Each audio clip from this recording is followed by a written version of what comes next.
భగవద్గీతలో శ్రీమద్ భగవద్గీతం అనగా అలాంటి పురుషుడు యుద్ధంలో మరణిస్తే వేరే స్వర్గం సాధిస్తాడు. విజయం పొందితే పరరాజ్యాన్ని గాని చిత్తశుద్ధి గాని పొందుతాడు. అంతేగాని మోక్షం పొందడు. మోక్షం పొందడానికి జ్ఞానం తప్పక మరొక ఉపాయం ఏదీ లేదు కదా. సాంఖ్యాన్ని గూర్చి చెప్పే ఈ ప్రకరణంలో కర్మను గూర్చి చెప్పడం కూడా అయుక్తమే.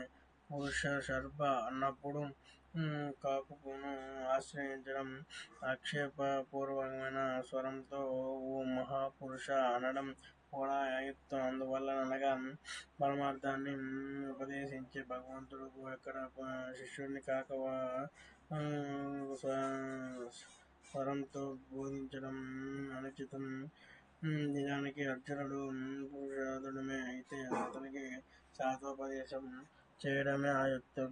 భాష్యం యతశ్చ శోకమోహో అకృత్య శీతోష్ణాది సహనం యుక్తకర్మం యస్మాత్ మూలం సతో విద్యతే భావో న భావో విద్యతే సతః ఉభయోరపి దృష్టో స్తన్వయోదస్భిః.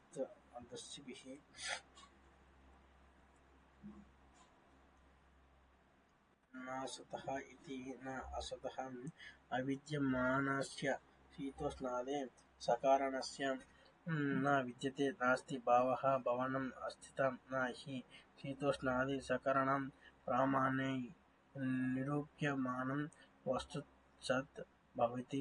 వికారో హి స్య వికారస్య వ్యభిచరిత యథా ఘటాద్ సంస్థానం చక్షుషా నిరూప్యమానం మద్యతిరేకరణే అనుపలబ్ధిః అసత్. తదా సర్వో వికారః కారణ్యవ్యతిరేకరణే అనుపలబ్ధిః అసన్. జన్మ ప్రధాన సౌఖ్యం ప్రాక్ స్ఫూర్తిం చ అనుపలబ్ధిః అసత్. తద్వత్ సర్వో వికారః కారణవ్యతిరేకరణే అనుపలబ్ధిః అసనే. జ్ఞానప్రదం సౌఖ్యం మృదాది కారణస్య చ తత్కారణస్య వ్యతిరేకరణే అనుపలబ్ధిః అసత్యం. బాలానందనం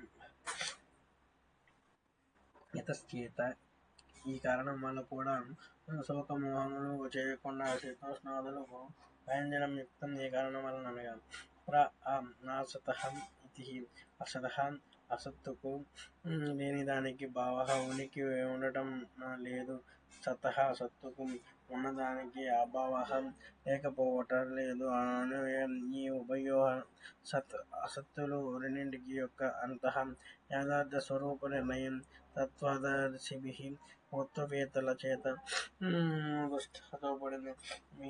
ఏకమేవాద్వితీయం బ్రహ్మ ఇత్యాది శత్రువులు బ్రహ్మ ఒక్కటే ఉన్నది, బ్రహ్మ తప్ప మరేవీ లేవు అని బోధిస్తున్నాయి. అయితే పంచమహాభూతములకు వాటి కార్యాలు ఇవన్నీ కనబడుతున్నాయి, అందుచేత అవి కూడా ఉన్నాయి కదా అనే ప్రశ్న ఉదయిస్తుంది. దానికి సమాధానం ఏమనగా ఇవన్నీ బ్రహ్మ నుండి పుట్టిన జ్ఞాన బ్రహ్మములే.